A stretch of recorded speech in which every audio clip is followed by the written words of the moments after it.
suis Corinne Fournier, je suis donc praticienne d'une méthode de neurofeedback qui s'appelle Neurooptimal et dont je vais vous parler. En fait, c'est une méthode qui s'adresse absolument à toute personne, quel que soit son âge. Ça peut être un enfant de 2 mois, comme ça peut être une femme enceinte ou une personne âgée.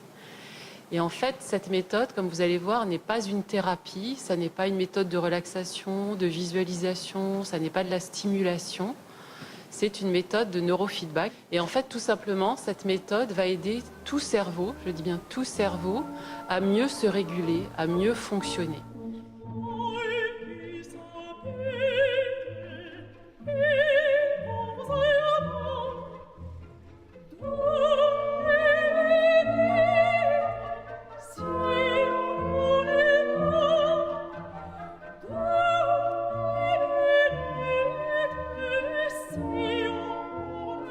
J'ai 78 ans, 29 ans de psychanalyse personnelle, je ne sais combien de séances de MDR, séances de thérapie de groupe, de massage, de lifespan, et maintenant de neurofeedback.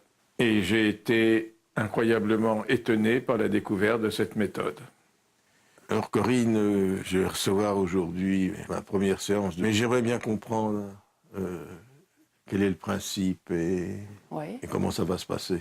Donc l'idée, déjà en fait ce qui est important c'est que ça n'est pas une approche médicale. C'est-à-dire on ne fait aucun diagnostic, puisqu'en fait on ne cherche pas à réparer le cerveau, à réparer tel ou tel problème, on ne cherche pas à soigner une maladie. En fait on ne veut qu'aider le cerveau à fonctionner du mieux possible. L'idée, c'est de mesurer l'activité électrique qui vient du cerveau. Quand nos neurones sont actifs, ils émettent de l'électricité que l'on va mesurer à l'aide de petits capteurs que je vais te poser sur la tête. Donc l'idée, en fait, de base, c'est de détecter des événements qui peuvent être liés à une mauvaise régulation et de donner le feedback précisément à ce moment-là pour que ton cerveau puisse de lui-même s'auto-réguler, se réorganiser et mieux se réguler. Bon, on va commencer. Je vais te poser les petits capteurs sur la tête. Comme musique, j'ai pas mal de choses assez différentes. Qu'est-ce que tu as de Mozart? J'ai les concertos pour piano ou pour violon de Mozart. Oh, un concerto pour piano. Oui. Ok. Donc pendant la séance, tu n'as rien à faire. Tu n'as pas à te mettre dans un état particulier en pensant que ça va être plus efficace. Tu n'as pas à penser à ton problème de sommeil ou à un autre problème. Ça se fait tout seul.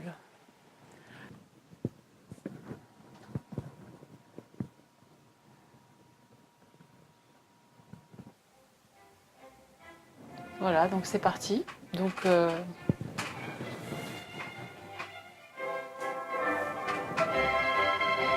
voilà.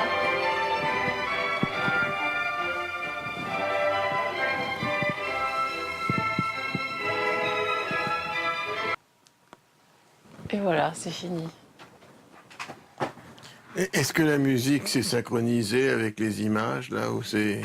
Alors, en fait, ce qui compte surtout, ce qui compte essentiellement, c'est le feedback auditif. Mais il y a une synchronisation du feedback entre l'audio et la vidéo, enfin entre l'image. Lumière. Ok. Alors, comment ça va? Bon, c'est un vrai plaisir. Oui, bah oui, c'est... Incroyable. Qu'est-ce qui a inventé ça? C'est un Américain qui s'appelle Val Brown, qui est un psychologue clinicien de formation et philosophe.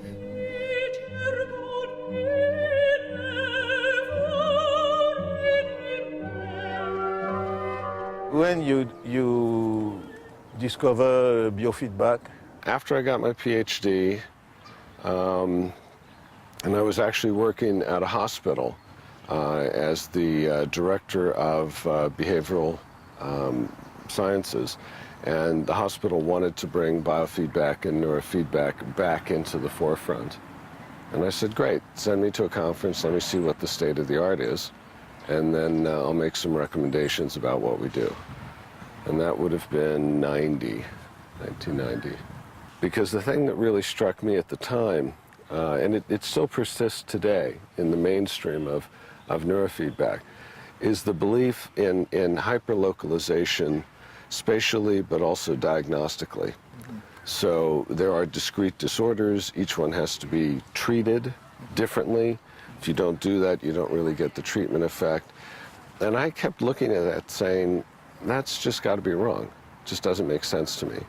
You know, almost all of these things we call disorders have significant sleep difficulties associated with them.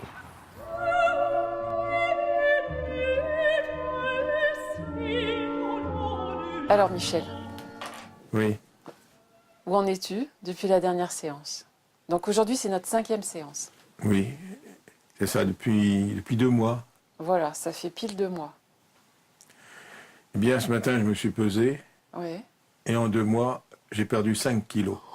5 kilos? Oui. J'étais boulimique, Oui. mais non avoué, comme les alcooliques qui ne reconnaissent pas qu'ils sont alcooliques.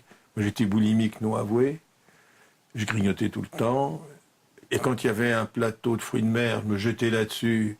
Il fallait que les autres se dépêchent, sans ça j'aurais bouffé tout le plateau. Ouais. Et maintenant, j'ai un autre rapport à la nourriture, c'est-à-dire que je suis assez vite rassasié. La caractéristique de cette méthode, c'est que il y a juste de temps en temps quelques petites interruptions du son. Il y en a certaines qu'on entend, d'autres qu'on n'entend pas. L'interruption provient d'un changement de fonctionnement de l'activité électrique du cerveau. Et ce fonctionnement électrique du cerveau change tout le temps. Et de temps en temps, il y a des changements beaucoup plus importants du cerveau qui ont été appelés par Val Brown des turbulences. Il y a de temps en temps des grandes turbulences. Le logiciel qui est dans l'ordinateur, son travail est de détecter ces turbulences. Il mesure en fait 256 fois par seconde, tu vois, ça fait 4 millièmes de seconde entre 2 mesures. Il regarde pendant un certain nombre de temps comment le cerveau de la personne fonctionne. Et s'il y a brutalement quelque chose qui est inhabituel, il se dit, là, il y a une turbulence. Et le rôle du logiciel, c'est le faire le plus vite possible de déclencher l'interruption. Si, encore une fois, cette interruption du son est suffisamment proche du déclenchement de la turbulence, ça a une signification pour le cerveau. Le bouchon de magnésium fiche le camp, le calcium rentre et la connexion entre 2 neurones a été modifiée. Il y a eu apprentissage. Votre fille a quel âge? Elle a 36 ans. Et qu'est-ce qu'elle présente comme difficulté? Alors, elle est handicapée mentale et physique, avec des symptômes autistiques. Elle a beaucoup de difficultés à la marche, beaucoup de difficultés de langage, des problèmes même au niveau des yeux, donc caractériels. Dès la première séance, Sandrine avait après un regard beaucoup plus franc, plus soutenu. Et puis, peu de temps après quelques autres séances, elle avait une meilleure prononciation des mots, beaucoup moins de difficultés de langage. Au niveau de ses problèmes d'équilibre, elle avait beaucoup plus de stabilité, même sur une pente douce. Donc maintenant, elle arrive à marcher sans perdre l'équilibre. Et ça en combien de mois? Alors depuis novembre jusqu'à juin, et en sachant que seulement une fois tous les 15 jours, voire une fois par mois. Oui, c'est ça. À l'origine, j'avais une affection néonatale, et c'est des séquelles de prématurité. Et puis j'ai fait un AVC là-dessus. À quel âge? J'avais quel âge? Je devais avoir 35 ans. Alors concrètement, j'avais des soucis de langage, mais vraiment des soucis. Hein. C'était vraiment... Maintenant, j'ai l'impression... Bon, maintenant, je bafouille un petit peu parce que je suis impressionnée, mais autrement, mes soucis de langage sont derrière moi, quoi. Hein. C'est vrai. Et grâce au neurofeedback, c'est flagrant. Mario et moi, nous avons pensé qu'un seul cobaye, c'était pas tout à fait suffisant. Et nous avons eu l'idée que Mario aussi pouvait devenir cobaye. Je souhaite une chose, c'est de pouvoir dormir bien. Tu dors combien d'heures par nuit? Si tu me demandes combien d'heures je suis couché 7 heures, 8 heures. Combien d'heures je dors? Je dirais que je dors peut-être 4 heures.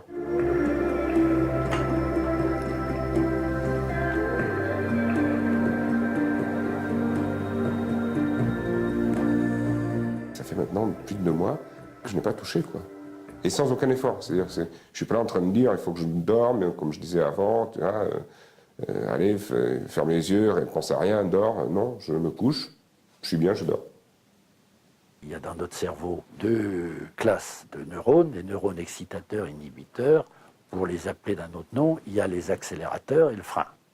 Bon, ce qui se passe en général dans notre cerveau, et ce qui s'est passé, si tu veux, dans les exemples que tu donnes pour toi, ça veut dire que pour ces systèmes de commande du cerveau, des systèmes digestifs par exemple, les freins ne marchaient pas. Et il faut freiner pour réguler des neuroexcitateurs qui veuillent aller le plus vite possible. Donc, ça veut dire que pour toi, les premières zones du cerveau qui ont déclenché des interruptions parce qu'elles avaient des turbulences ont été le système digestif. Mais peut-être que la séance d'après, c'était ceux qui intervenaient pour le domaine de l'angoisse. Et ça, on ne peut pas savoir, de même que l'on dit au début à tout le monde qu'on ne peut pas connaître le nombre de séances à l'avance, puisque c'est le cerveau qui se débrouille tout seul.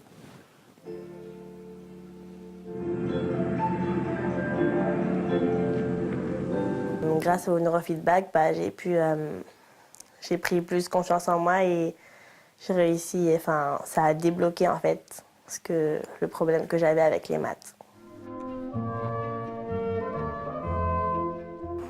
So the things that really excite us, the things that really warm our hearts are things like what's going on with NIFTICA, what's going on with Veteran Affairs Canada, what's happening with the placement of Neuroptimal with active armed forces, with those in harm's way, with populations that clearly have an overwhelming need for service. And this is one that just works. So it's a real joy to be at this point in the process and see some of those things coming to fruit in all these wonderful ways for people. Thank you very much. Thank you.